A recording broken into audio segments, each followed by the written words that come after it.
देहं नखरदशनशस्त्रैर्वज्रतुल्यैः समेतं तडिदमलकिरीटं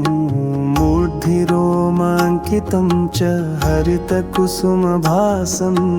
नेत्रयुग्मं सुफुल्लम् अनिशमतुलभक्त्या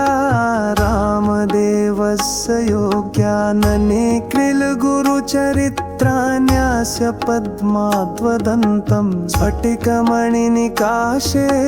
कुण्डले धारयन्तं गजकरैव बाहु रामसेवार्थजातम्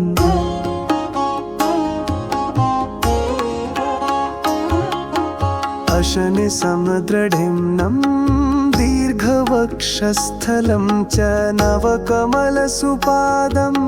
मर्दयन्तं रिपुंश्च हरिदयितवरिष्ठं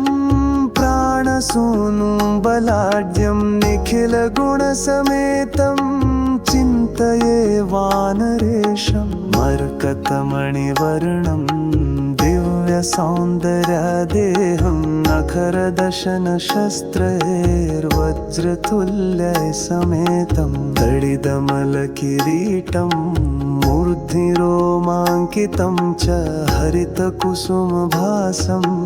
नेत्रयुग्मं सुफुल्लम् अनिशमतुलभक्त्या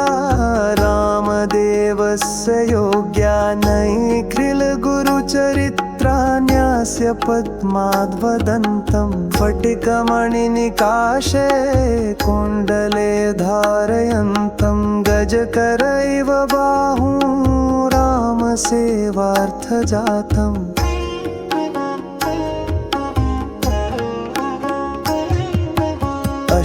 अशनिसमदृढिम्नं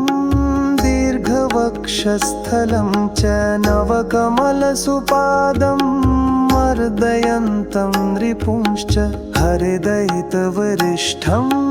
प्राणसूनुं बलाढ्यं निखिलगुणसमेतं चिन्तये वानरेशं मरकतमणिवर्णं दिव्यसौन्दर्यदेहं नखरदशनशस्त्रैर्वज्रतुल्यैः समेतं तडिदमलकिरीटं मूर्धिरोमाङ्कितं च हरितकुसुमभासं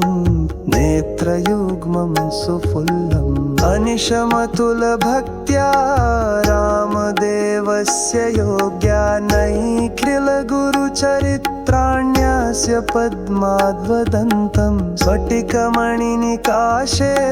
कुण्डले धारयन्तं गजकरैव बाहु रामसेवार्थजातम्